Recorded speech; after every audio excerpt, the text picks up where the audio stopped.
آپ کا جوتا پھٹ جائے تو آپ کو جوتا گانٹنے کے لیے موچی کی دکان پر ہی جانا پڑے گا. اس کے علاوہ سنار کے یہاں، لوہار کے یہاں، کسی بڑائی کے یہاں یہ جوتا سینے کا کسی درزی کے یہاں انتظام نہیں ہے.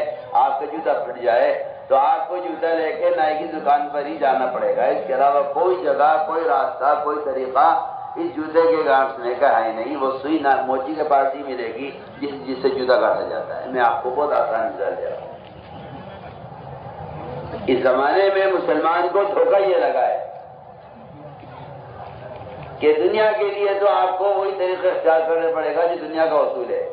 رہا دین کے لیے نہ کوئی طریقہ ہے نہ کوئی اصول ہے. آپ جس طرح جاؤ ہدایت حاصل کر لو، جہاں جاؤ حاصل کر لو. میرے دوستوں بھائیوں، جس طرح دنیا کے معمولی کاموں کا آدمی پابند ہوتا ہے کہ اسی طریقے سے اس کو کرنا پڑے گا. میں عرض کرنا چاہتا ہوں دنیا تو ختم ہونے والی ہے، ہلاک ہونے والی ہے. دنیا اللہ کا ضابطہ نہیں ہے. دنیا اللہ کا ضابطہ نہیں ہے کہ دنیا کا حال ایک حال پر رہتا نہیں ہے. دنیا بدلتی رہتی ہے، بدلتی رہتی ہے. لیکن اللہ کا دین، اللہ کا ضابطہ ہے. آپ خود ہی فیصلہ کرو کہ جب یہ کمینی دنیا جس سے اللہ کو نفرت ہے، جب اس کے اصول اور اس کے طریقے متعین ہیں، اس کے خلاف کرنے سے آدمی ناکام ہو جائے گا، اپنے مقصد میں کامیاب نہیں ہوگا، تو وہ جو دین اللہ کا ضابطہ ہے، جو دین اللہ کا محبوب ہے اور جو دین ہمیشہ کے لیے دیا گیا ہے، کیا اس کا کوئی ضابطہ، کوئی اصول نہیں ہوگا؟ یہ کیسے ہو سکتا ہے؟ اس لیے اللہ تعالیٰ نے انبیاء علیہ السلام کے ذریعے جس طرح ایک شریعت اور ایک طریقہ زندگی عطا کیا ہے، نماز ایسے پڑھی جائے گی، روزہ ایسے رکھا جائے گا، زکوٰۃ ایسے دی جائے گی، حج ایسے کیا جائے گا، جس طرح پوری شریعت کے احکام اور اس کے طریقے متعین ہیں، آپ ان کو بدل نہیں سکتے. آپ چاہیں کہ جی زمانہ بدل رہا ہے، پانچ نمازوں کی 4 نمازیں ہو جائیں. اب مشکل ہوتا ہے لوگوں کو. اس زمانے میں 5 نمازیں ہوا کرتی تھی، اس زمانے میں 4 ہو جائیں کہ قیامت تک بھی کوئی اس کو بول نہیں سکتا، رائے نہیں دے سکتا. کوئی کہ جی سجدہ کرو جی، اس طرح نہیں، اس طرح کر لیں، زمانہ بدل رہا ہے کہ نہیں جی. تو نماز کا طریقہ بدلے گا نہیں زمانے کے بدلنے سے. میں کہنا چاہتا ہوں اسی طرح محمد صلی اللہ علیہ وسلم کا جو طریقہ دعوت ہے وہ قیامت تک بدلے گا نہیں زمانے کے بدلنے سے. جب زمانہ بدل رہا ہے، اب دعوت دینے کے لیے اور بھی ذرائع ہیں، اور بھی طریقے ہیں، اخبار ہے، رسائل ہیں، موبائل ہیں، ان کے ذریعے بھی دعوت دی جائے. زمانہ بدل رہا ہے. پہلے یہ سامان، یہ چیزیں نہیں ہوا کرتی تھی، اس زمانے میں یہ چیزیں پیدا ہو گئی ہیں. تو پھر میں تو آپ سے پہلا سوال کر رہا ہوں سب سے کہ جب آپ زمانے کے بدلنے سے نماز کا طریقہ نہیں بدل سکتے، تو جس کام کو دے کر نبی کو بھیجا گیا ہے دعوت اللہ، کیا اس کا طریقہ بدل سکتا ہے؟ کتنا آسان سوال کر رہا ہے. آپ پہلے نماز کا طریقہ بدل کے دکھلائیے کہ زمانہ بہت بدل گیا ہے، 1600 سال ہو گئے ہیں، زمانہ بدل رہا ہے، تو کیوں نہیں نماز کا طریقہ بدل دیا جاتا؟ یعنی جس طرح محمد صلی اللہ علیہ وسلم کی عبادت کا طریقہ اور آپ کے دین کے طریقے نہیں بدلیں گے، اس طرح آپ صلی اللہ علیہ وسلم نے ہدایت کے حاصل کرنے کے لیے، تربیت کے لیے جو طریقے متعین کیے ہیں، وہ طریقے قیامت تک چلیں گے اور مسلمان ان طریقوں کا پابند ہے. میرے دوستوں، یہ بنیاد ہے. جس طرح کسی کے لیے گنجائش نہیں ہے کہ وہ کوئی نیا طریقہ ایجاد کرے اسلام میں، سنت کی پابندی قیامت تک کے لیے ہے.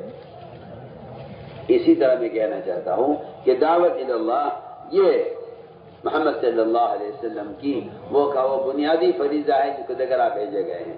آپ صلی اللہ علیہ وسلم نے اس دعوت کے فریضے کو ادا کرنے کا بھی طریقہ متعین کیا ہے.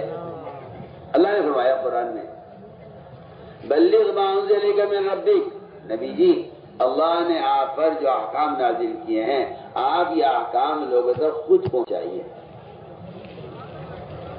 اور عجیب بات ہے، قرآن میں اللہ نے فرمایا قرآن میں کہ جو اللہ کے دین کا پیغام لوگوں تک خود پہنچاتے ہیں، جو اللہ کے دین کا پیغام لوگوں تک خود پہنچاتے ہیں، اللہ تعالیٰ ان کے دلوں سے اپنے غیر کا خوف نکال دیتے ہیں. اس لیے کہ مسلمانوں میں جتنی بے دینی ہے، یا تو غیروں سے محبت کی وجہ سے ہے، یا غیروں سے رعب کی وجہ سے ہے، اور یہ اللہ کا وعدہ ہے کہ جو اللہ کے دین کا پیغام لوگوں تک خود پہنچاتے ہیں اللہ تعالیٰ ان کے دلوں سے اپنا غیر کا خوف نکال لیتے ہیں۔ پہلی بات میں کہہ رہا ہوں، سب سے پہلے ہر مسلمان کو سب سے پہلے یہ بات ماننی پڑے گی اور یہ بات تسلیم کرنی پڑے گی کہ دعوت کا فریضہ قلم سے، اخبار سے، رسائل سے، موبائل سے، دنیا جان کے آلات و ذرائع سے دعوت کا فریضہ ادا نہیں ہوتا۔ اس دعوت کے فریضے کو ادا کرنے کے لیے بدن کا استعمال شرط ہے۔ سن لے کا اچھی طرح دھیان سے سننا بات۔ آپ کسی ذریعے سے دین کی بات لوگوں تک پہنچا دیں، اس سے آپ کا دعوت کا فریضہ ادا ہو جائے۔ میں بالکل بے تکلف آپ سے کہہ رہا ہوں، دعوت کا فریضہ بدنی فریضہ ہے۔ آپ کسی مشین کے ذریعے نماز ادا کر لیں یا کسی مشین کے ذریعے آپ کی طرف سے نماز ادا ہو جائے یا کوئی مشین آپ کی طرف سے حج کر لے، ذکر کر لے، تو ذکر کا، حج کا، نماز کا، عبادت کا، روزے کا فریضہ ادا نہیں ہوگا جب تک آپ اس کے لیے اپنے بدن کو استعمال نہ کریں۔ میں یہ کہنا چاہتا ہوں اسی طرح انسان کا بدن ہے، اس کے بغیر، اس کے علاوہ کسی اور ذریعے سے دعوت کا فریضہ ادا نہیں ہوگا، نہ قلم سے، نہ اخبار سے، نہ رسائل سے، نہ موبائل سے۔ آپ دین کا پیغام لوگوں تک بھیجتے رہیں پڑے، اس سے میں قسم کھا کر کہتا ہوں اس سے دعوت کا فریضہ ادا نہیں ہوتا۔ اچھی طرح میری بات کان کھول کے سننا، دعوت بدنی فریضہ ہے، نماز بدنی فریضہ ہے۔ آپ کو نماز پڑھنے کے لیے بدن کو استعمال کرنا پڑے گا۔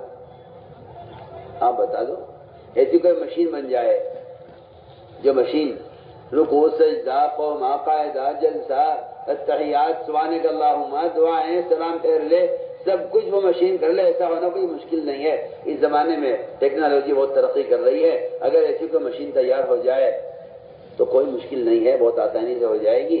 کیا ہو سکتا ہے کہ آپ تو سو جائیں اور مشین آپ کی ذریعے نماز ادا کر لے؟ ہو سکتا ہے؟ میں ایک سوال کرو سب سے، بولو، کوئی ہاں میں تو جواب تو دو۔ نہیں ہوگا کہ لیجیے نماز تو ہوگی نہیں جب تک آپ خود نہیں پڑھیں گے، نماز نہیں ہوگی۔ میں کہنا چاہتا ہوں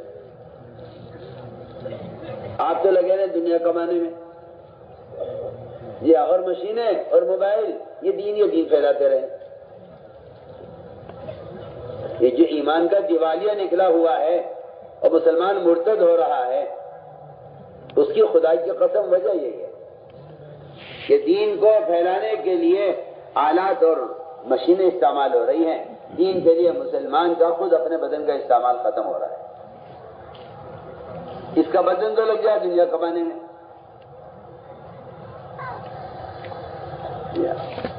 اور مشینوں سے دین کی باتیں پھیلاتے رہو اور کہتے رہو جی ہم تو دین پھیلا رہے ہیں۔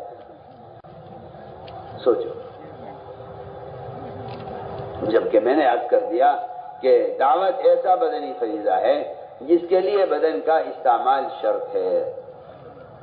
حدیث ہے، فرمایا جو تم میں سے گناہ ہوتے ہوئے دیکھے، من رأى منکم منکرا فلیغیرہ بیدہ، جو تم میں سے گناہ ہوتا ہوا دیکھے اسے چاہیے کہ اس کو اپنے ہاتھ سے بدلے۔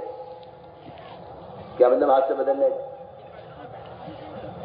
ہاتھ سے بدلنے کا مطلب یہ ہے کہ ایک آدمی نعوذ باللہ، اللہ نہ کرے کوئی مسلمان دہکائے میں آ کر غلطی سے کسی گناہ کی جگہ پہ چلا گیا،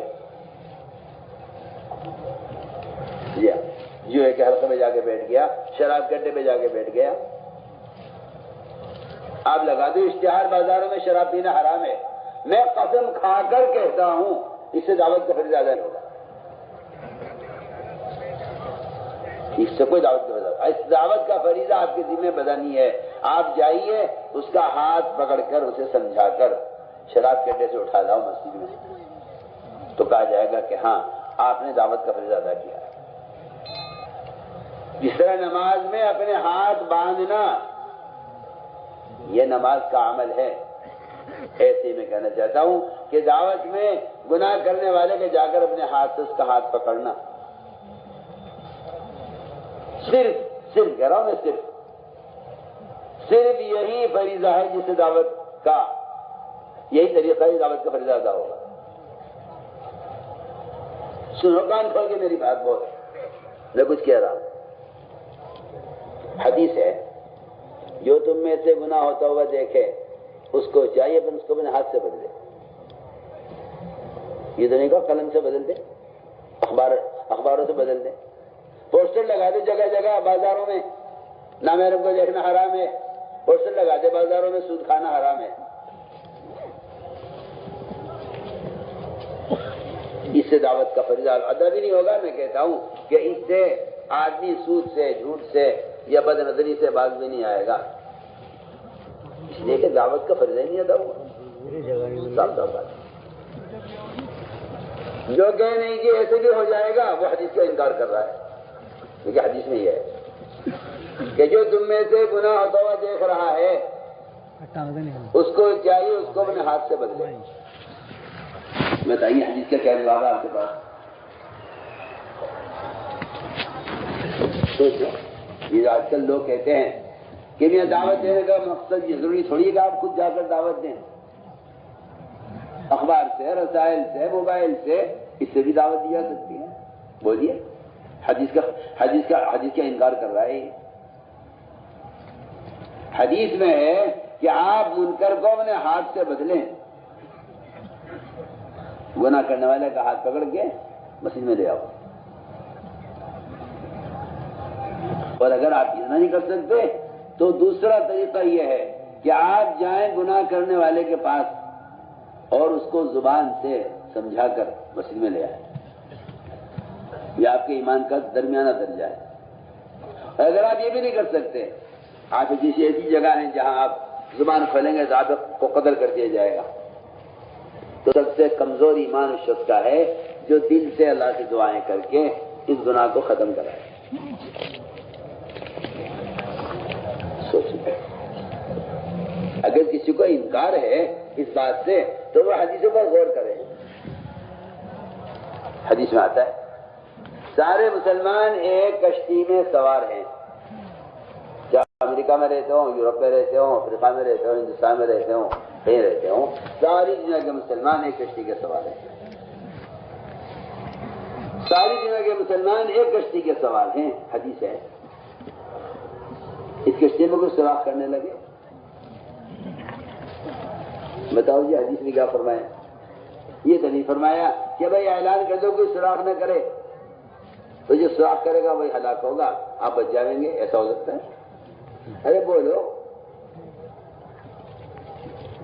ابھی اس کشتی میں جگہ جگہ پوسٹر لگا دے، اشتہار لگا دے.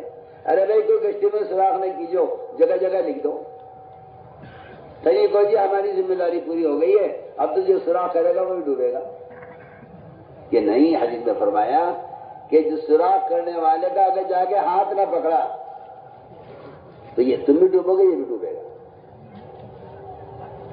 چاہے اس جہاز میں، اس کشتی میں کتنا بڑا بزرگ ہو، ولی ہو، کتنا بڑا اللہ والا ہو.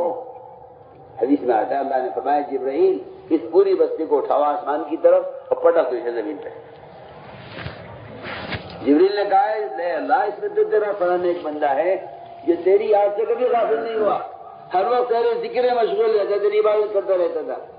اللہ نے فرمایا جبرائیل اس بزرگ کو بھی ہلاک کر دو. کیوں؟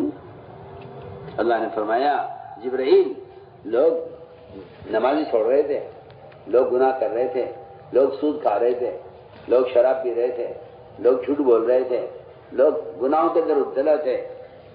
لیکن یہ جو عابد ہے یہ ابھی نماز میں لگا رہا، ذکر میں لگا رہا، تلاوت میں لگا رہا، اسے کبھی ان کو روکنے کا خیال نہیں آیا اور اس نے انہیں کبھی نہیں روکا گناہ سے، انہیں اسے بھی ہلاک کر دو. بتاؤ اس حدیث کا کیا جواب ہے؟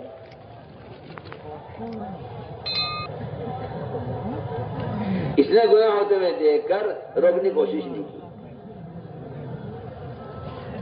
ہم اس لیے عرض کر رہے ہیں کہ کشتی میں جو سوراخ کر رہا ہے وہ اصل میں گناہ کرنے والا ہے. اگر تم نے جا کے اس کا ہاتھ پکڑ لیا تب تو کہا جا سکتا ہے کہ ابھی سوراخ کرنے سے آگے روک دیا اس کو. اور اگر تم نے اسے چھوڑ دیا اس کے حال پر، سوراخ کر دیا اس نے، تم چیختے رہو کہ جی میں نے تو منع کر دیا تھا، میری ذمہ داری ختم ہو گئی. آپ کی ذمہ داری یہ نہیں تھی کہ آپ اعلان کر دیتے، یا آپ کی ذمہ داری یہ نہیں تھی کہ آپ بھئی آپ لوگ رک کیوں کھڑے ہیں، کس نے کسے کھڑا کیا آپ کو؟ کس نے کھڑا کیا آپ کو؟ کیوں کھڑے آپ؟ کوئی پوچھے ان سے کیوں کھڑے ہیں؟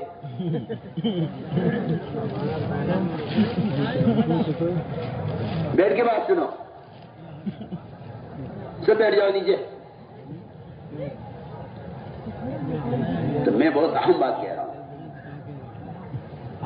اس کشتی میں سوراخ کرنے والے کا جا کے ہاتھ پکڑنا، بس یہ ایک نجات کا راستہ ہے۔ میں پھر یہی کہنا چاہتا ہوں کہ کشت سب سے پہلے کا مقصد ہے اپنے ایمان میں کمال پیدا کرنا۔ پہلا مقصد کشت، پہلی صفت ان 6 نمبروں میں اپنے ایمان میں کمال پیدا کرنا۔ یہ گشت تھی اسی لیے، صحابہ گشت کرتے اسی لیے تھے تاکہ ایمان کی تکمیل کریں۔ ہم تو آج بھی کہتے ہیں تبلیغ میں گشت کرنا ایمان کی تکمیل کے لیے ہے۔ تبلیغ میں گشت کرنا اپنے ایمان کی تکمیل کے لیے ہے۔ کیوں؟ اس لیے کہ گشت کا جو مقصد ہے وہ لوگوں کو نیکی پر آمادہ کرنا۔ ایک آدمی کا ہاتھ پکڑ کے اسے نماز کے لیے مسجد میں لے آنا، اسے کہتے ہیں امر معروف۔ ایک آدمی کو شراب کے اڈے سے اٹھا لانا، اسے کہتے ہیں منکر سے روکنا۔ آپ کتاب لکھ دیں منکر سے معروفات سے، کتابیں چھاپ دیں آپ، وہ معروفات کا علم ہے، دعوت نہیں ہے۔ کتاب پڑھ لو جی، کتاب پڑھ کے میں سمجھ جاؤں کہ ہاں بھائی یہ گناہ ہے، یہ نہیں کرنا مجھے، یہ نیکی ہے، یہ کرنی ہے مجھے، کہ نہیں، اس سے دعوت کا فائدہ زیادہ نہیں ہوتا۔ اس سے آپ کا حرام حلال کی معلومات تو حاصل ہو جائے گی، لیکن ایمان جو بنے گا وہ میں تمہیں آپ سے بے تکلف کہہ رہا ہوں، ایمان جو بنے گا وہ تو بھلائی کا حکم کرنے سے، برائی سے روکنے سے ہی بنے گا۔ اور اس کے لیے یہ گشت ہے کہ لوگوں کے پاس جاؤ اور ملاقاتیں کرو اور انہیں گناہوں کے اڈوں سے اٹھا کر، اور انہیں شراب کے ماحول سے اٹھا کر انہیں مسجد کے ماحول میں لے کر آؤ۔ اسے کہتے ہیں امر معروف نہی منکر کی عملی محنت۔ اسی کو اللہ نے قرآن بیان کیا ہے کہ ایمان میں کمال چاہتے ہو تو لوگوں کو نیکی پر آمادہ کرو اور لوگوں کو برائی سے بچانے کی کوشش کرو۔ تأمرون بالمعروف وتنہون عن المنکر وتؤمنون باللہ، کہ ایمان باللہ یہ ہے کہ آپ لوگوں کو برائی سے بچانے کی کوشش کریں اور لوگوں کو نیکی پر آمادہ کریں۔ اس سے ایمان میں کمال پیدا ہوگا۔ لوگوں کو اشکال ہوتا ہے کہ جی کیا ایسے ایمان بنے گا؟ کیا تبلیغ جماعت کا طریقہ ایمان بننے کا ہے؟ یہ تبلیغ جماعت کا طریقہ نہیں ہے، یہ صحابہ کا طریقہ ہے۔ وہ اپنے ایمان میں کمال اس سے پیدا کرتے تھے۔ میں تو علماء سے بھی کہتا ہوں، عوام سے بھی کہتا ہوں، امام بخاری رحمۃ اللہ علیہ کا مذہب ہے کہ ایمان میں زیادتی ہوتی ہے۔ امام بخاری رحمۃ اللہ علیہ کا مذہب ہے کہ ایمان بڑھتا ہے، حالت پر نہیں رہتا، اور دلیل یہ ہے کہ معاذ بن جبل رضی اللہ تعالیٰ عنہ بازاروں میں لوگوں سے ملاقاتیں کرتے تھے، ہاتھ پکڑ کر خوشامد کرتے تھے اور کہتے تھے کہ چلو آؤ بیٹھو ہمارے ساتھ ایمان کے حلقوں میں، اب میرے پر ایمان لائیں گے۔ وہ صحابہ کو دعوت دے کر وہ ایمان کے حلقوں میں جوڑتے تھے اور کہا کرتے تھے کہ آؤ بیٹھو اپنے پر ایمان لائیں گے۔ امام بخاری فرماتے ہیں دیکھو ایمان کی زیادتی اس طرح ہوتی ہے۔ بتائیے اس سے بڑی دلیل کیا ہوگی کہ امام بخاری رحمۃ اللہ علیہ وہ ایمان کے بڑھنے کو جو ثابت کر رہے ہیں حضرت معاذ بن جبل کے عمل سے ثابت کر رہے ہیں۔ سوچ لو، میں تو علماء سے بھی کہہ رہا ہوں، عوام سے بھی کہہ رہا ہوں۔ آپ سوچیں گشت کرنا کوئی فرض ہے، کوئی واجب ہے؟ میں کہتا ہوں کہ امر معروف نہی منکر کے لیے گشت ہے۔ اس سے اندازہ کر لینا کہ گشت کی کیا اہمیت ہے۔ عمر رضی اللہ تعالیٰ عنہ بازاروں میں ایک دو کے ہاتھ پکڑتے، ان سے کہتے کہ چلو ہمارے ساتھ چلو، اٹھو ہمارے ساتھ چلو، ہمارے ساتھ آؤ مسجد میں، اب پر ایمان لائیں گے۔ عمر اور فرماتے عمر رضی اللہ تعالیٰ عنہ یہ کام میں اس لیے کرتا ہوں اور بازاروں میں لوگوں کے ہاتھ پکڑ کے انہیں مسجد میں اسے لے کر آتا ہوں تاکہ میری ایمان میں زیادتی ہو۔ دیکھیے اس کا آپ کے پاس کیا جواب ہے؟ اس کا کیا جواب ہے آپ کے پاس؟ بیان کو لائک، شیئر اور چینل کو سبسکرائب کرنا مت بھولیے۔ کیا آپ یہ کہیں نہیں چیزیں کوئی ضروری نہیں ہے ایمان سیکھنے کے لیے، یہ تو کوئی طریقہ متعین نہیں ہے؟ ہم عرض کرنا چاہتے ہیں گشت کا جو اصل مقصد تھا مسجد سے باہر کے گناہوں کے اڈوں کو اور شراب کے ماحول کو اور گندے گناہوں کے ماحول کو ختم کرنے کے لیے ان گناہ کرنے والوں کی جگہ کو تبدیل کرنا یہ گشتہ مقصد ہے۔ یہ تو نہیں ہے کہ آپ گزرتے گزرتے کسی سے دین کی بات کر رہے ہیں، آگے بڑھ جائیں۔ جو ملاقاتیں ہوتی ہیں نا، ملاقاتیں کہ جن سے ملاقات ہوئی اس نے دین کی دعوت، جن سے ملاقات ہوئی دین کی دعوت دے دی، جن سے ملاقات ہو گئی ان کے گھرے بیٹھ کے بات کر لی، ان کے پاس چلے گئے ان کے دفتر میں بیٹھ کے بات کر لی، ان کے یہاں چلے گئے ان کے کارخانے میں بیٹھ کے بات کر لی۔ میں کیا بتاؤں آپ کو؟ میرا سوال ہے، آپ کا رشتہ دار، آپ کا دوست، آپ کا پڑوسی کسی کنویں میں گر جائے، اللہ نہ کرے کسی گڑھے میں گر جائے، اور آپ گزرتے گزرتے اس سے گئے بھائی صاحب آپ باہر آ جاؤ، آپ ہلاک ہو جاؤ گے، آپ سمجھا دیں انہیں کہ یہاں رہنا ٹھیک نہیں ہے، آپ باہر نکل آؤ، اس کی بات سمجھا کہ آپ آگے بڑھ جاؤ۔ تم مجھے بتاؤ کیا تمہاری ذمہ داری پوری ہو جائے گی اس سے؟ ارے کوئی ہاں نہ میں جواب دے گا میری بات کو؟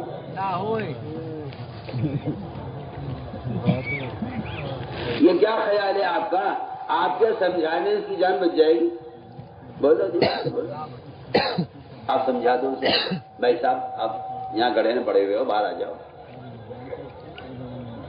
میں آپ سے کہتا ہوں گناہ کرنے والا گڑھے میں پڑے ہوئے شخص کی طرح ہے، گناہ کرنے والا گڑھے میں پڑے ہوئے آدمی کی طرح ہے۔ ابو دردہ کا قول میں عرض کر رہا ہوں، صحابی ہیں، وہ کہتے ہیں گناہ کرنے والا گڑھے میں گرنے والے کی طرح ہے۔ کیا تم اس کو نکالو گے نہیں گڑھے سے؟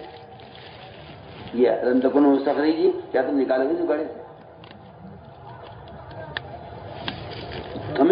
میں کہنا چاہتا ہوں کہ آپ ملاقاتیں کر کے لوگوں تک دین کی بات پہنچا، مولوی صاحب فرماتے تھے کان میں بات ڈالنا کوئی تبلیغ نہیں ہے، کان میں بات ڈالنا تبلیغ نہیں ہے، بات کا دل میں اترنا تبلیغ ہے۔ اور یہ بات بالکل قرآن حدیث سے اور آپ صلی اللہ علیہ وسلم کے عمل سے یہ بات ثابت ہے کہ بات کے دل میں اترنے کی جگہ صرف مسجد ہے۔ اس لیے حدیث سے قرآن میں صاف فرما دیا کہ ایمان والے وہ ہیں جو مسجدوں کا عمل سے آباد رکھتے ہیں۔ یہ بات یاد رکھو کہ مومن مشرک کے درمیان مسجد کو آباد کرنے کا فرق ہے۔ غیر مسلم اور مشرک کے بارے میں قرآن نے کہا ہے کہ مسجدوں کو آباد کرنے والے نہیں ہیں، لیکن سارے ایمان والے مسجدوں کو آباد کرنے والے ہیں۔ تو میں نے عرض کر دیا کہ آپ گزرتے گزرتے کسی کو دین کی بات کان میں ڈال دیں، یہ ایسا ہے جیسے کسی گڑھے میں گرے ہوئے آدمی کو آپ نکلنے کی ترغیب دیتے کہ بھائی باہر آ جاؤ۔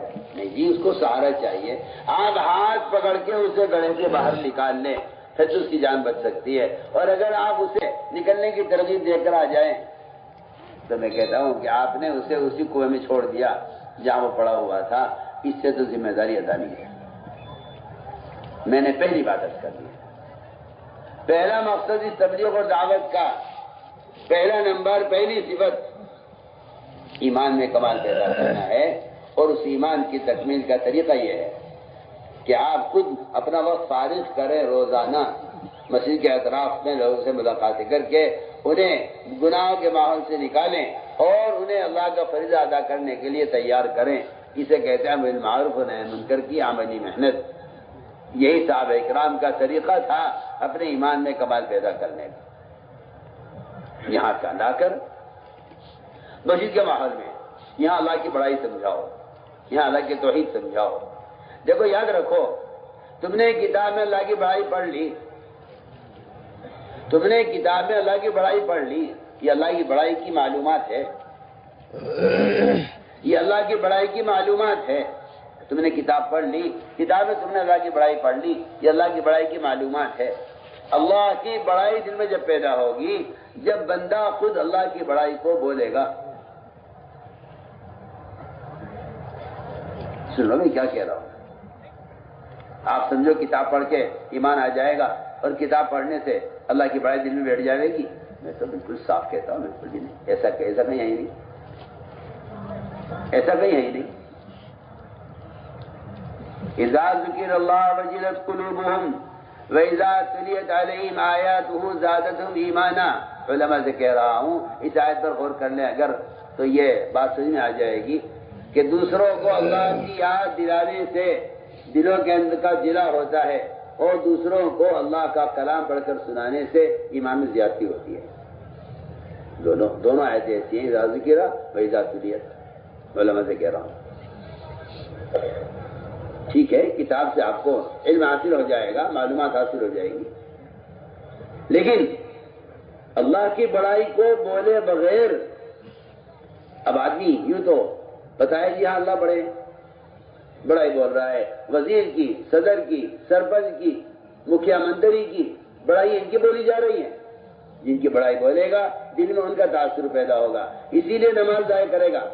دکان کی بڑائی بولی ہے، نماز ضائع کرے گا، مال کی بڑائی بولے گا، زکوٰۃ ضائع کرے گا، غیر مسلموں کے ساتھ رہے گا، اپنے معاشرے کو برباد کرے گا۔ اللہ کی بڑائی کے بولنے سے اللہ کی بڑائی دل میں اترتی ہے۔ یا ایھا الناس وحدوا اللہ، یہ مطلب نہیں ہے اس کا کہ تم اللہ کو ایک مان لو۔ وحید اللہ کا مطلب یہ نہیں ہے تم اللہ کو ایک مان لو۔ وحید اللہ کا مطلب ہے اے لوگوں اللہ کی توحید کو بیان کیا کرو۔ وہ کبیر تکبیرہ، اللہ کو بڑا مان لو، یہ مطلب نہیں آیت کا۔ قم فانذر وربک فکبر کا مطلب یہ نہیں ہے کہ نبی کو حکم دیا جا رہا ہے کہ آپ اللہ کو بڑا مان لو۔ نبی تو اللہ کو بڑا مانتا ہی ہے، نبی نہیں مانے گا اللہ کو بڑا تو کون مانے گا؟ کبیر و تکبیرہ کا مطلب یہ نہیں ہے تم اللہ کو بڑا مان لو۔ کبیر و تکبیرہ کا مطلب یہ ہے کہ آپ لوگوں میں کھڑے ہو کر اللہ ہی کی بڑائی بیان کریں۔ اللہ کی بڑائی بیان کرنا تکبیر ہے، اللہ کی بڑائی کرنا تکبیر ہے۔ میں یہ کہنا چاہتا ہوں، اس لیے فرمایا کہ بڑے کے گھر میں لاؤ، بڑے کے گھر میں آنے سے بڑے کی بڑائی پیدا ہوتی ہے۔ تم وزیر گھر میں جاؤ، اس کی وزارت کا تاثر پیدا ہوگا۔ تم صدر کے گھر میں جاؤ، بادشاہ کے محل میں جاؤ، اس کی بادشاہ کی بڑائی کی دل میں پیدا ہوگی۔ ایسے ہی اللہ کے گھر میں آنے سے اللہ کی بڑائی پیدا ہوگی۔ تو میں نے عرض کر دیا کہ گشت کا پہلا مقصد گشت کا ہے اپنے ایمان میں کمال پیدا کرنا۔ یہی صحابہ اکرام کا معمول تھا کہ وہ دعوت دے کر مسجد میں لاتے تھے، اور مسجد کے ماحول میں دین کی بات ہوتی تھی، کیونکہ خدا کی قسم صرف مسجد ہی وہ جگہ ہے جہاں دل پلٹ سکتا ہے۔ صرف مسجد ہی وہ جگہ ہے جہاں دل پلٹ سکتا ہے، مسجد ہی صرف وہ جگہ ہے۔ اگر کسی کے دماغ میں یہ شیطان نے وسوسہ پیدا کر دیا ہو کہ کیا مسجد میں لا کے بات کرنا ضروری ہے، تو کیا یہی ہدایت ملے گی؟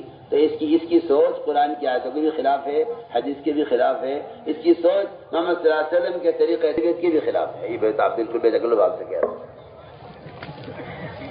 قرآن کہہ رہا ہے ہدایت یافتہ وہ لوگ ہیں جو مسجد سے جڑے ہوئے ہوں۔ آپ صلی اللہ علیہ وسلم کہہ رہے مسجد کے ماحول سے بڑھ کر، اعمال مسجد سے بڑھ کر کوئی ذریعہ دلوں کو نرم کرنے والا نہیں ہے۔ سوچیے آپ، اور ثقیف نے کہا نماز نہیں پڑھیں گے، روزہ نہیں رکھیں گے، زکوٰۃ نہیں دیں گے، جہاد نہیں کریں گے، بتوں کو نہیں توڑیں گے، جو آج کے مسلمان کا حال ہے۔ قومیت کا اسلام مسلمان قوم بن کر رہنا چاہتا ہے، نہ نماز، نہ روزہ، نہ حج، نہ زکوٰۃ۔ فرمایا کہ دینی معلومات سے دین پر چلنے کی استعداد پیدا نہیں ہوتی۔ یہ جو نشریات ہو رہی ہیں یہ معلومات کی نشریات ہیں، اس سے خدا کی قسم اس سے آدمی عمل والا بن جائے ناممکن بات ہے، ناممکن بات ہے۔ اور وہ بھی شیطانی راستے، گندے موبائلوں سے اور فلموں کے ذریعے دین کی اشاعت، گناہ کے راستے سے آدمی کہیں ہدایت سے آتا ہے، گناہ کے راستے آدمی گمراہ ہوتا ہے۔ گناہ کے راستے گمراہی کے راستے ہیں۔ تم گناہ کے راستے سے، اس علم کو گناہ کے راستے سے، اس علم کو اس جبرائیل آسمان سے لے کر آئے ہوں اور محمد صلی اللہ علیہ وسلم سے معانقہ کر کے انہیں بھیج کر ان کے اندر علم کو داخل کیا ہو، آج آپ شیطانوں کے ساتھ رہ کر اور شیطانی آلات کے ذریعے سے علم حاصل کرنے کو سمجھتے ہیں کہ اس طرح کی اصلاح پیدا ہوگی۔ ایسا بیوقوف اناڑی آدمی کون ہو سکتا ہے بھلا؟ ایسا بیوقوف کون ہو سکتا ہے جو محمد صلی اللہ علیہ وسلم کے طریقوں سے ہٹ کر باطل اور حرام راستوں سے علم حاصل کرنا چاہے اور حرام راستوں کے ذریعے چاہے کہ ہدایت پھیل جائے دنیا میں؟ اس کے لیے تو فرشتوں کے ساتھ رہنا ہوگا علم حاصل کرنے کے لیے، اور اس کی جگہ صرف مسجد ہے۔ میں اس لیے کہنا چاہتا ہوں کہ ایک نہیں سے بڑے واقعات ہیں ایسے صحابہ کے۔ طفیل کہتے ہیں کہ میں نے اپنے کان بند کیے روئی سے، باقی بات سننا نہیں چاہتا تھا۔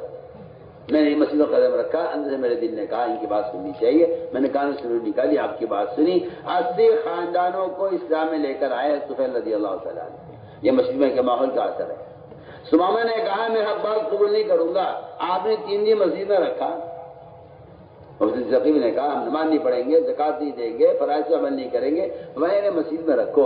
مسجد کے ہی اندر ہی وہ اثر ہے کہ جو اس کے دین کے دلوں کو نرم کرے گی۔ آج کی پتہ نہیں اناڑی کہاں سے آئے جن کا خیال یہ ہے کہ نہیں یہ کوئی ضروری نہیں ہے مسجد میں لانا، بس آپ دین کے بعد لوگوں تک پہنچا دیں۔ ہدایت اللہ کے ہاتھ میں، ہدایت اللہ کے ہاتھ میں ہے، ہدایت اللہ کے ہاتھ میں شیطانی راستوں سے، ہدایت اللہ کے ہاتھ میں گناہوں کے راستے سے، ہدایت اللہ کے ہاتھ میں بدعتی راستوں سے، ہدایت اللہ کے ہاتھ میں ہے گناہوں کے راستے سے۔ کوئی کسی کی عقل خفت ہو گئی ہو، کسی کی کھوپڑی الٹی ہو تو اس کا کیا علاج ہے؟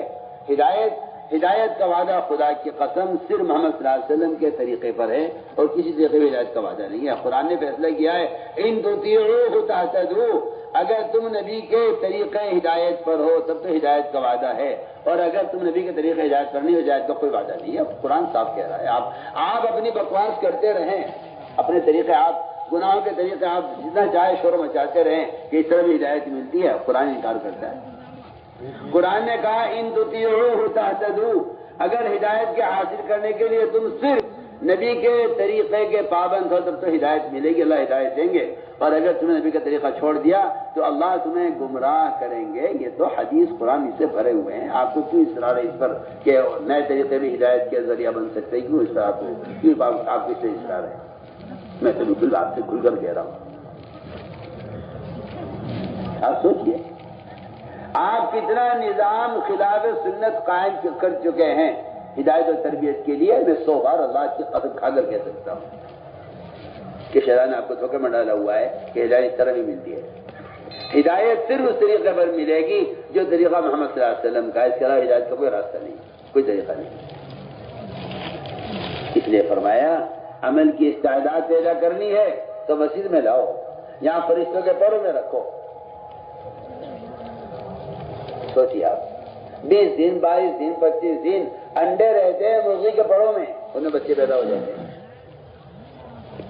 تم رکھ کے دیکھ لو گھر میں مرغی پر انڈے کو بٹھا کے دیکھ لو، جو انڈا مرغی کے پر سے الگ پڑا رہے گا وہ گندا ہوگا، سڑے گا، بدبو اس کے اندر بنے گی، پھوٹ گیا تو پورے گھر میں بدبو ہوگی اس کی۔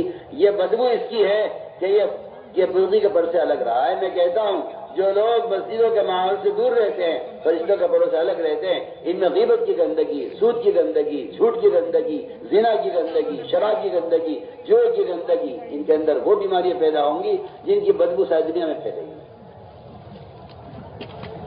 آپ سمجھتے ہیں دینی معلومات سے دین قائم ہوا ہے؟ ایسی حماقت کی سوچ!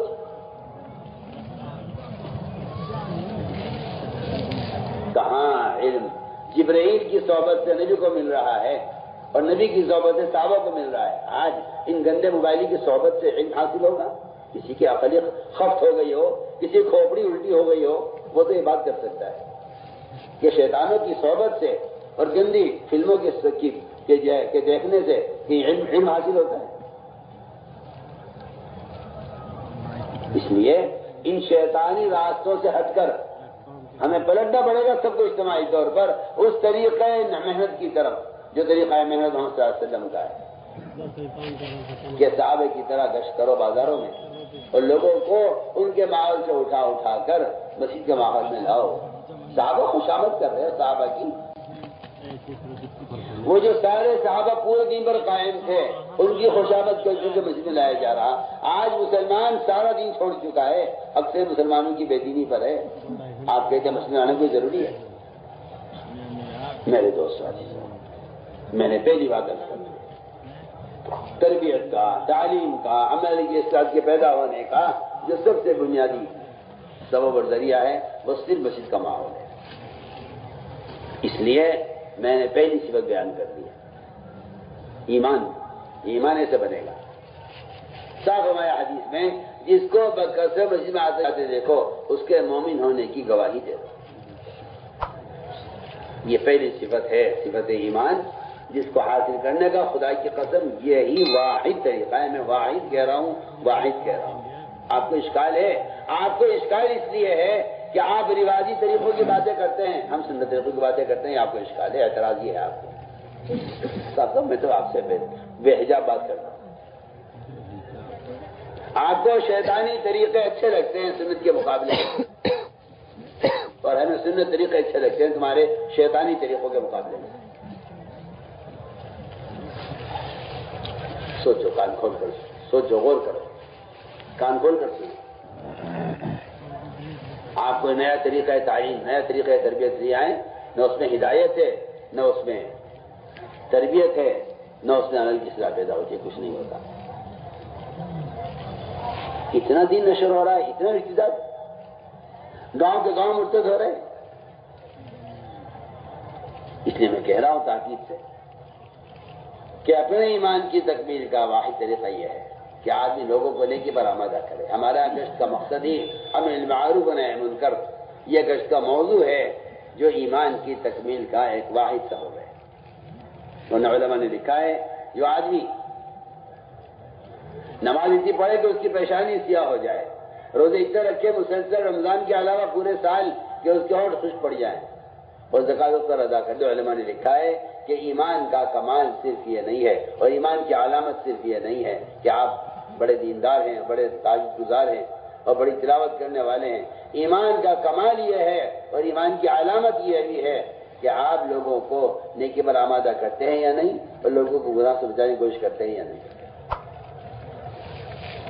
اس طرح میرے دوست سمجھو، روزانہ وقت فارغ کرنا پڑے گا ہر مسلمان کو مسجد کے لیے، کیونکہ بالکل واضح بات ہے مسلمان غیر مسلم کے درمیان جو فرق ہے مسجد کو آباد کرنے کا فرق ہے.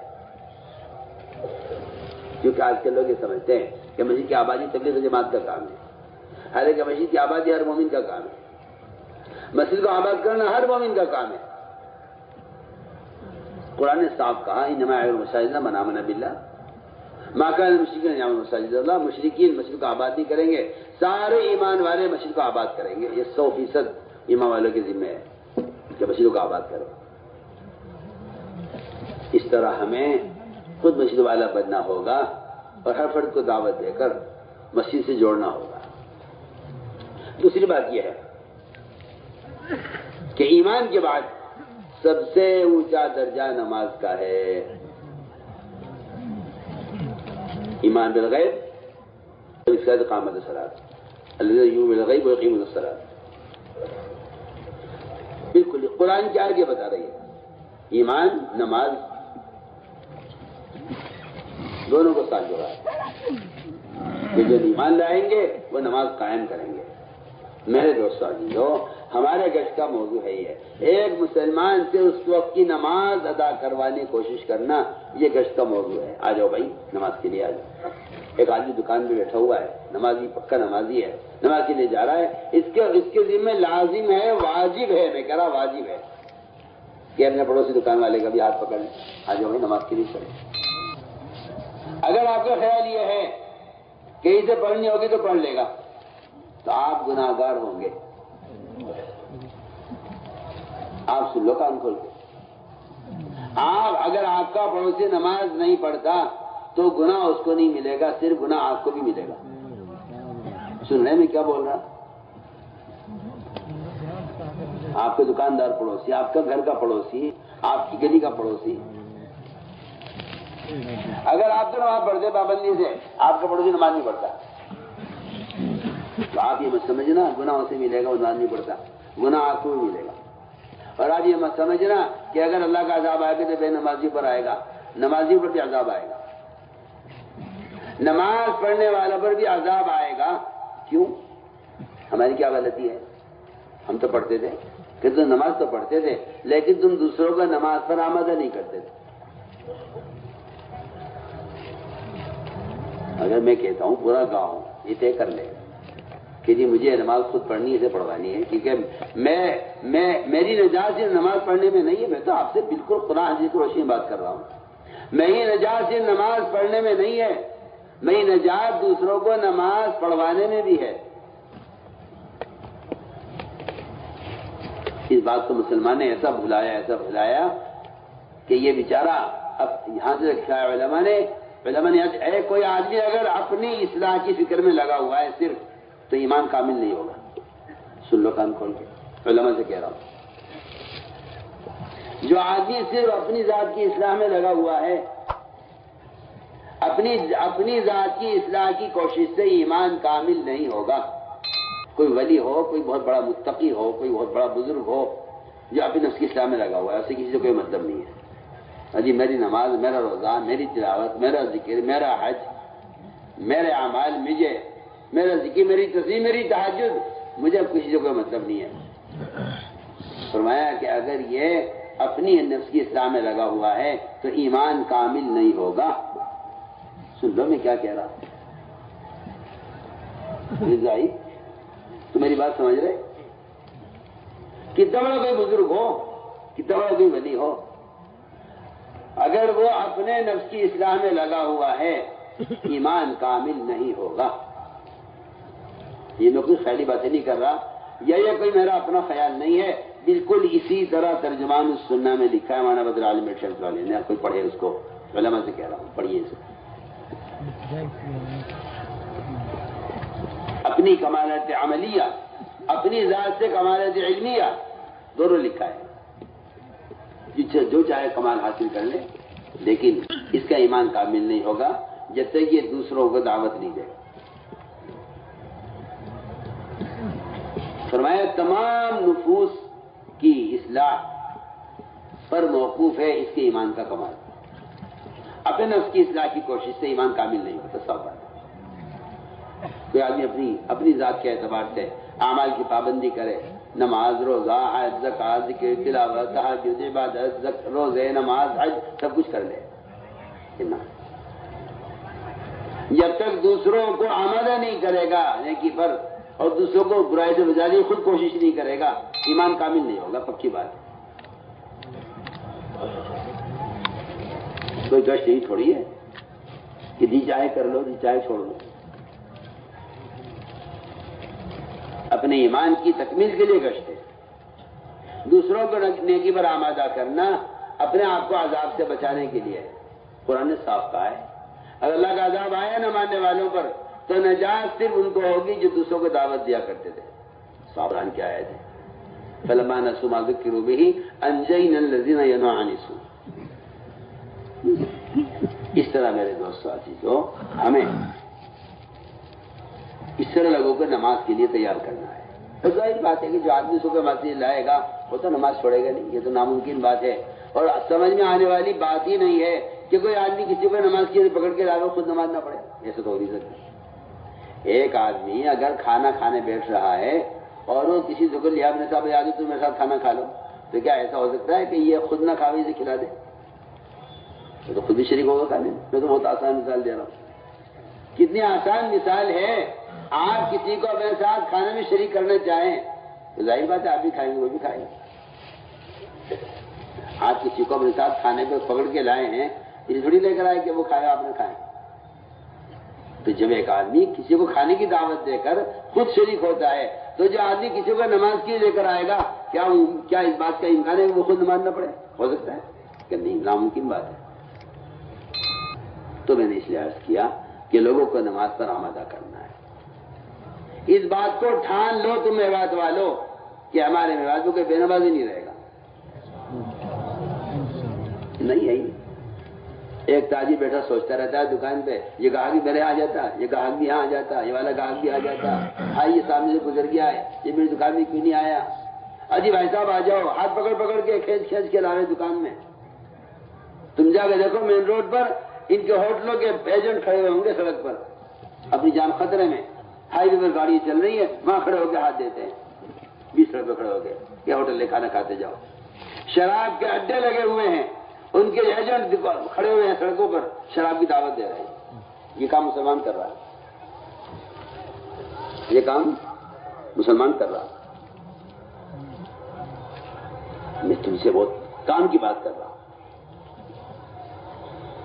اس لیے میرے دوست عزیزوں، دوسروں کو نماز پر آمادہ کرو، خود اپنی ذات سے نماز میں کمال پیدا کرو. جو نماز قبول نہیں ہوتی وہ نماز قبول نہیں ہوتی جتنی جلدی جلدی پڑھی جاتی ہے. ہمارے جلسوں میں نمازیں ہوتی ہیں نماز سکھلانے کے لیے. اپنی مسجدوں میں ایسی اطمینان سے نماز پڑھا کرو. اگر رکوع سجدہ قومہ قاعدہ جلسہ اطمینان سے نہیں ہو رہا تو یہ نماز بک دے کے ماری جائے گی گندے کپڑے کی شکل میں. جو نماز کامل نہیں ہوتی وہ نمازی کے لیے بد دعا کرتی ہے. دکان نہیں چل رہی، کھیت جڑ گیا، سیلاب آ گیا، پیداوار کو کیڑا لگ گیا، دکان خرقی ہو گئی، کسی نے دکان پہ جھوٹا مقدمہ ڈال دیا، اجی میں تو مظلوم ہوں، میری تو کوئی غلطی نہیں ہے.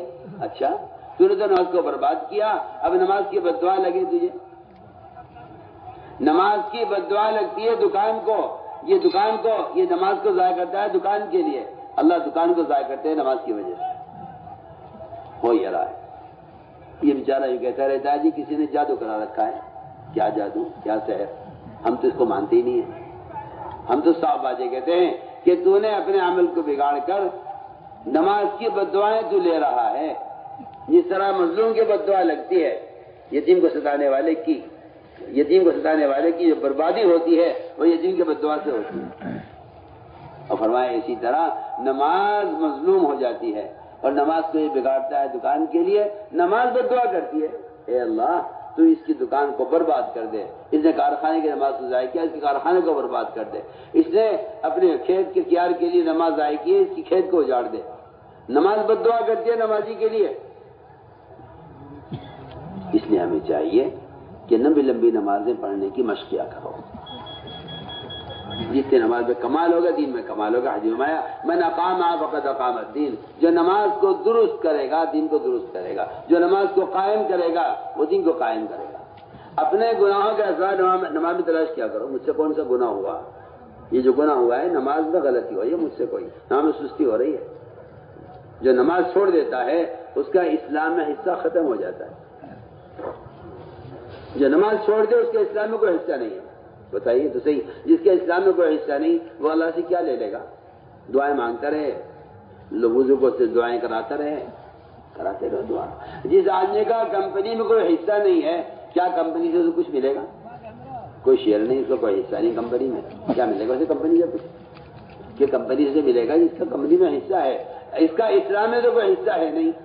تو بزرگ دعا کر دے، وہ اللہ والا دعا کر دے، کوئی مجھے نقص بنا دے، کوئی مجھے تعویذ دے دے، اس پر پڑے رہتے ہیں، لگے رہتے ہیں. وہاں تو پتا کٹ چکا ہے نماز چھوڑنے کی وجہ سے. مسلمان ہی نہیں ہوا آدمی نماز چھوڑ دے. جو آدمی نماز چھوڑ دے وہ مسلمان ہی نہیں رہا. تو پھر آپ بتائیے تو صحیح، پھر آپ اللہ سے کیا لے لیں گے آپ؟ اس لیے میں نے عرض کیا کہ پورا مجمع اس کا فیصلہ کرے. شرم آتی ہے مسلمان سے کہتے ہیں نہیں چھوڑیں گے. نماز پڑھنے کا حکم تو کافر کو دیا جاتا تھا اللہ کے رسول کے زمانے میں. جی پڑھیے آپ، جگہ جگہ آپ کو ملے گا. کفار یہ کہتے تھے کہ محمد صلی اللہ علیہ وسلم ہمیں نماز کا حکم دیتے ہیں. ابو سفیان نے کہا تھا بادشاہ سے، کان یامرون بالصلاۃ، کیا ہمیں نماز کا حکم دیتے ہیں؟ مسلمان سے کہ نماز پڑھیں گے؟ ارے مسلمان نماز چھوڑ دیں. وہاں تو کافر نماز پڑھ لیا کرتا تھا. واسع بن اسقر رضی اللہ تعالیٰ عنہ نے اسلام قبول کرنے پہلے نماز پڑھی ہے جماعت کے ساتھ، پھر اسلام میں داخل ہوئے نماز کے بعد. اس لیے میں نے عرض کیا کہ ابھی نمازوں میں کمال پیدا کرو. جی ہاں، تہجد کا، اشراق کا، چاشت کا، اوابین کا. جماعت میں نکلنے کی غرض یہی ہے. یہاں دکان میں لگا رہتا ہوں، نماز نفلیں چھوٹ جاتی ہیں. یہاں دکان کے منصوبے سے کبھی کبھی سنتیں چھوٹ جاتی ہیں. آہستہ آہستہ سنتوں کا نفلوں کا مزاج ختم ہو رہا. دن بھر کھیت میں تھکا رہا کے لیٹ گیا، رات کو تھک گیا، بدن دکھا ہوا ہے، پھر تہجد چھوٹ گئی. آہستہ آہستہ تہجد کی، اشراق کی، چاشت کی، نفلوں کی، سنتوں کی عادت ختم ہو گئی. اللہ حفاظ فرمائے، اللہ حفاظ فرمائے. بعض تو ایسے ہیں کہ جن کو فرائض کی بھی عادت ختم ہو چکی ہے. لوگ سمجھتے ہیں جماعت میں جاہلوں کو نکالا جاتا ہے تاکہ جماعت میں نکل کے دین سیکھ لیں. ارے یہ بھی کوئی بات ہوئی؟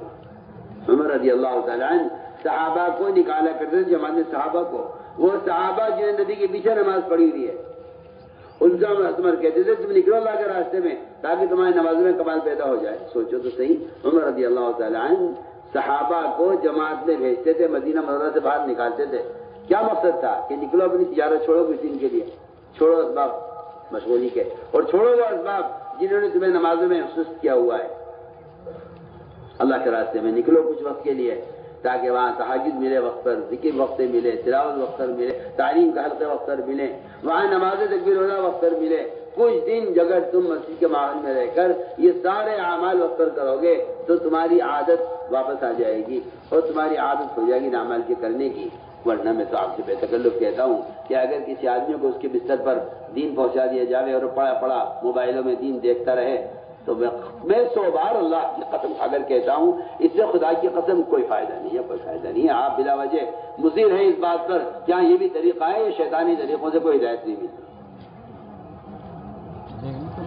اس لیے وہ تاکید جائے عمل کے ماحول میں رہنے سے آدمی عمل والا بنتا ہے۔ شیطانوں کے ساتھ رہ کر شیطان تو بن گیا، وہ تو آگے ہی سمجھنے بات۔ فرشتوں کے ساتھ رہنے سے عمل کی اصلاح پیدا ہو جاوے یہ تیرے دماغ میں آتی نہیں ہے، کیونکہ صرف مسجد کا ماحول ہے جس میں فرشتوں کی صحبت ملے گی۔ حدیث میں آتا ہے اللہ کے گھروں میں سے کسی گھر میں جمع ہو کر جو لوگ اللہ کے تذکرے کرتے ہیں فرشتے اپنے پڑوس آسمان تک ان کو گھیر لیتے ہیں، اللہ ان سے بہتر مخلوق ان کا ذکر فرماتے ہیں۔ اصل بنیادی طور پر یہ چیز مقصود بھی ذات ہے کہ نکلو اپنے گناہ کے ماحول سے نکلو۔ لوگوں کو اشکال میں نکلنے کیا ضروری ہے؟ بھائی دین سیکھو، دین سیکھو۔ عجیب الٹی کھوپڑی کے لوگ ہیں۔ سوچیے آپ، ایک میں علماء سے کہہ رہا ہوں، سوچیے ایک شخص نے 99 قتل کیے، ایک راہب سے کہا حلی من توبتی، میری توبہ قبول ہو جائے گی، میں نے اتنا قتل کر لیا۔ اس نے کہا اللہ تمہیں معاف نہیں کریں گے، اس نے اسے بھی قتل کر دیا۔ کتنے ہو گئے؟ 100 ہو گئے، 100 قتل ہو گئے۔ پھر ایک عالم سے کہا کیا میری توبہ قبول ہو جائے گی؟ عالم نے کہا ہاں اللہ تمہیں معاف کر دیں گے مگر تم اپنی بستی چھوڑ کے نکل جاؤ یہاں سے، کیا ضرورت ہے نکلنے کی؟ عالم یہ کہتا بھائی توبہ کر لو، استغفار کر لو، آئندہ نہ کرنے کا پختہ ارادہ کر لو، اپنے فعل پر تمہیں ندامت ہو سچی اللہ سے توبہ کر لو، اللہ معاف کر دیں گے۔ سوچو عالم نے کیوں کہا اپنی بستی چھوڑ کے نکلو؟ کیوں کہا عالم نے؟ پڑھیے حدیث، اس کا صاف مطلب یہ ہے کہ آدمی گناہ کی جگہ کو چھوڑے۔ آپ صلی اللہ علیہ وسلم کی جماعت قضا ہوئی، صحابی بھی سوتے رہ گئے، آپ بھی سوتے رہ گئے، سوتے سوتے سوتے سورج نکل آیا، روایت ہے۔ امام شافعی فرماتے ہیں رحمۃ اللہ علیہ کہ آپ صلی اللہ علیہ وسلم نے جو نماز یہاں ادا نہیں کی فجر کی، فرمایا آگے چلو یہاں نہیں پڑھیں گے۔ امام شافعی فرماتے ہیں وجہ یہ ہے کہ اس وادی میں، اس علاقے میں شیطانوں کا اثر تھا۔ بتائیے آپ، جہاں شیاطین کا اثر تھا وہاں سے ہٹ کر نماز ادا کیا آپ نے۔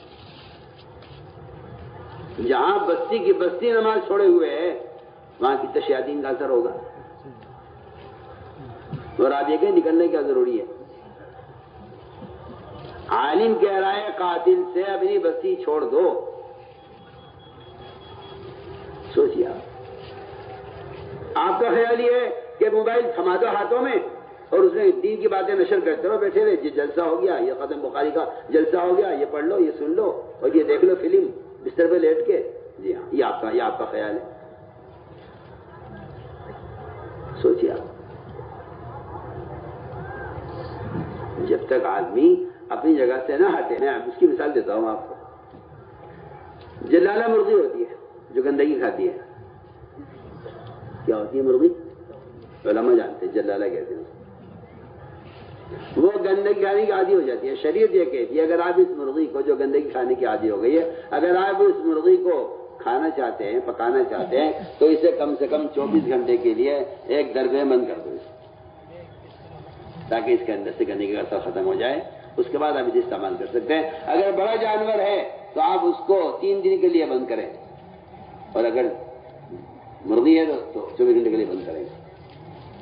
اس کو ہٹائیے گندگی کی جگہ سے پہلے اور اسے بند کر دیا یہاں دربے کے اندر،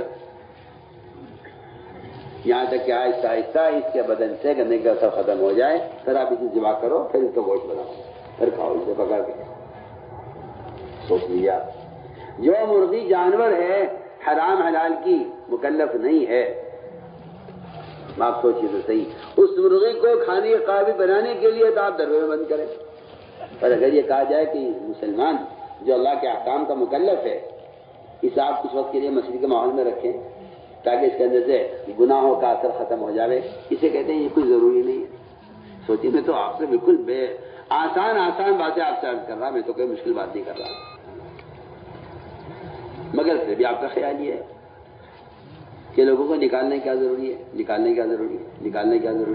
جو جہاں پڑھا وہاں پڑھا رہے اور آپ اپنے موبائلوں سے انہیں دین کا پیغام پہنچاتے رہے. جی ہاں، میں تو آپ سے بالکل بے تکلف عرض کر رہا ہوں. اصل مقصد ہے کہ امت گناہوں کی عادی ہو گئی ہے. اس عادت کو چھڑوانے کے لیے اللہ حفاظت فرمائے جو لوگ شراب کے عادی ہو جاتے ہیں ان کو اسپتالوں میں رکھا جاتا ہے قید کر کے تاکہ ایک عرصے تک یہ شراب نہ پیے. ان کے بدن میں جو شراب کے اثرات ایسے داخل ہو چکے ہیں کہ وہ مجبور کرتے ہیں شراب پینے پر. ان کی عادت کو چھڑوانے کے لیے ان کو اس کو بند کر کے رکھا جائے. یہی ہوتا ہے. تو میں کہتا ہوں کہ اسی طرح جب آدمی خدا نہ کرے نعوذ باللہ گناہوں کا عادی ہو جاتا ہے تو اس کا بدن ان گناہوں کی وجہ سے اتنا ان کا عادی ہو جاتا ہے گناہوں کا کہ وہ عادت چھوٹتی نہیں ہے جب تک اس کو اس ماحول سے نکال کر عمل کے ماحول میں لایا جائے. تو اس لیے ہم نے عرض کیا کہ ہم اس طرح عمل کے ماحول میں رہیں. تو میں نے عرض کیا کہ عمر رضی اللہ تعالیٰ عنہ صحابہ کو نکالا کرتے تھے جماعت میں جاؤ تاکہ تمہاری نمازوں میں کمال پیدا ہو جائے. ان کے بعد کیا کمی ہوگی؟ آج ہم اپنی نماز کا صحابہ کی نماز سے مقابلہ کر کے دیکھیں. اس لیے میرے دوستوں نمازوں میں کمال پیدا کرنا ہے. جماعت میں نکل کر خوب موقع ملے گا لمبی لمبی نمازیں پڑھنے کا. تہجد کا خوب اہتمام کرو. تہجد یہ رات کا قیام اور یہ تہجد یوں کہ یہ تو سب سے زیادہ اللہ کے قرب کا ذریعہ ہے. حدیث میں آتا ہے نوافل کی کثرت سے بندہ اللہ کے اتنا قریب ہو جاتا ہے. اللہ فرماتے میں خود اس کے اعضا بن جاتا ہوں. اللہ فرماتے میں خود اس کے اعضا بن جاتا ہوں. اتنا قریب ہو جاتا ہے بندہ نماز کے نوافل کے ذریعے اللہ کے اتنا قریب ہو جاتا ہے. تو جو آدمی اللہ کے اتنا قریب ہو جائے گا تو بتائیے دوسری کیا پھر اس سے اس بات کا امکان ہے کہ یہ گناہ کرے؟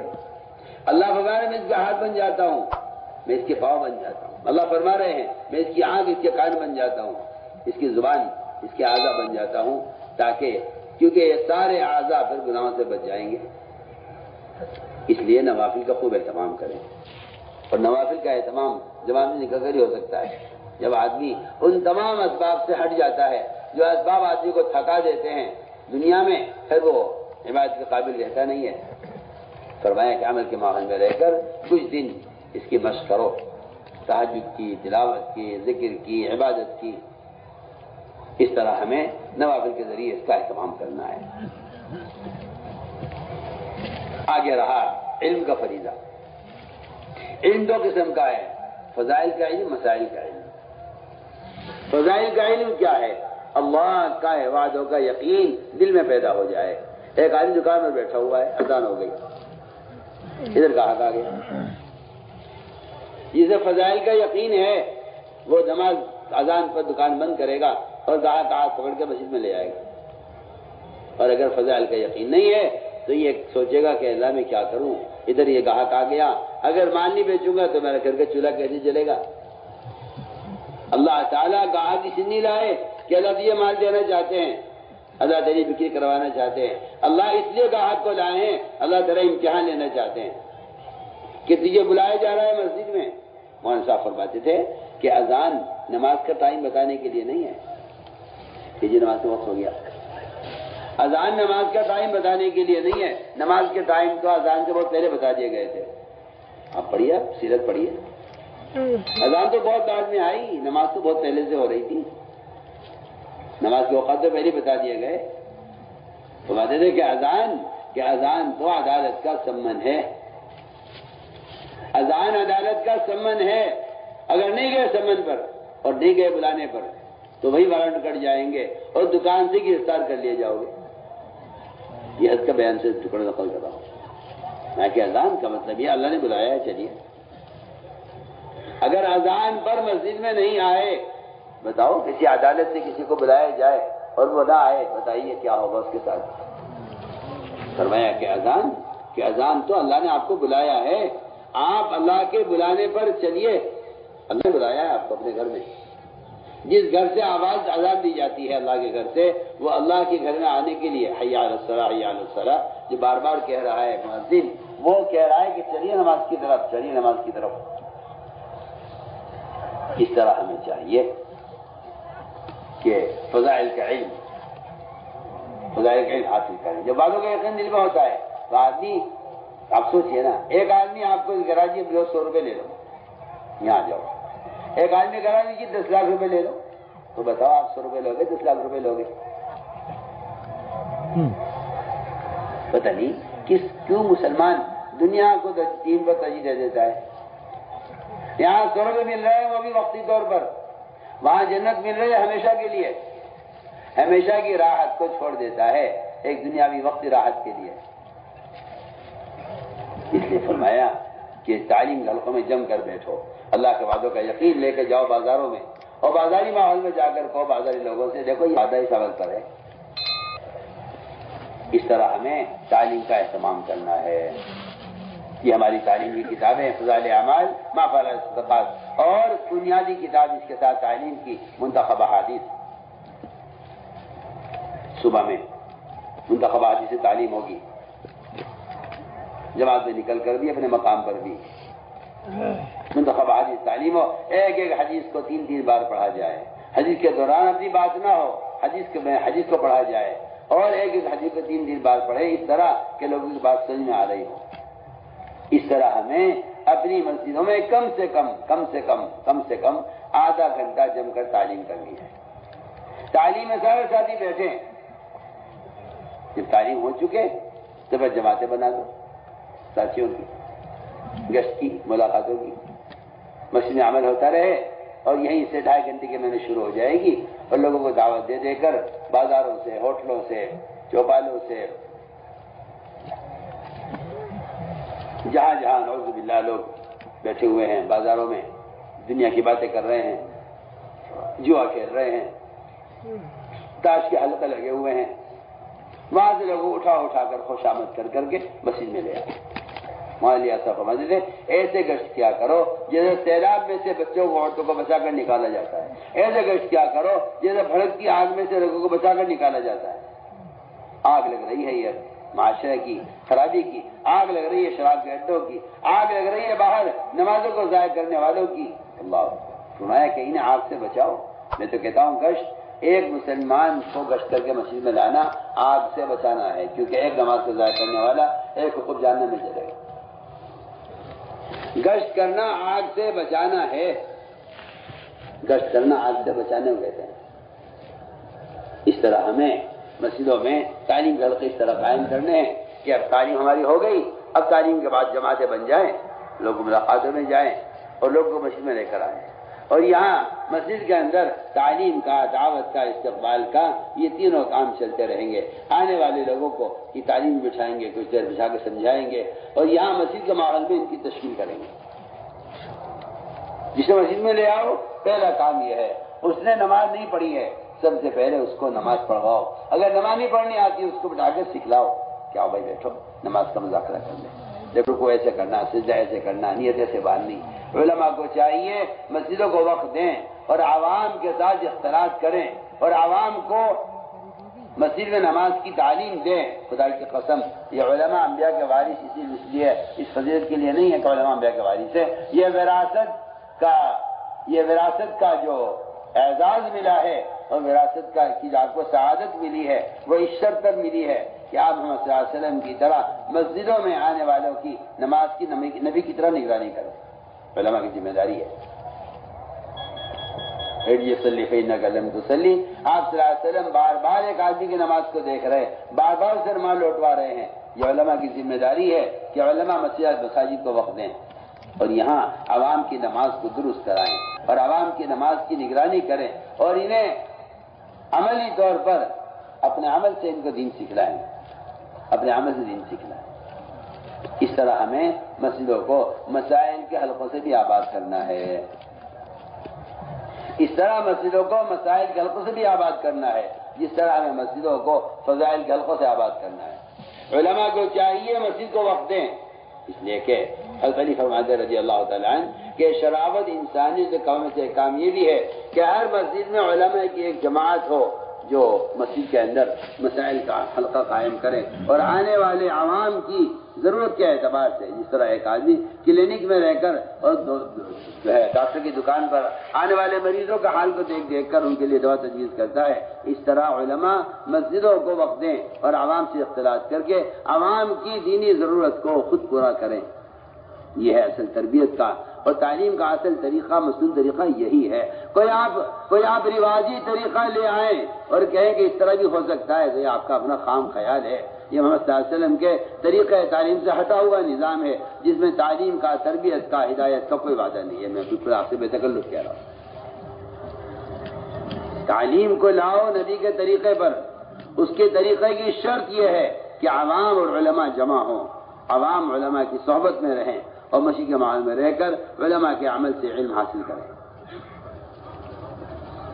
اس طرح ہمیں مسائل کا علم حاصل کرنا ہے علماء سے۔ مدارس قائم کرو ہر جگہ اور اس بات کی پوری کوشش کرو۔ کیا آپ یہ بیان آپ کو پسند آیا ہو تو بیان کو لائک، شیئر اور چینل کو سبسکرائب کرنا مت بھولیے۔ کمنٹس میں اپنی رائے کا اظہار ضرور کیجیے۔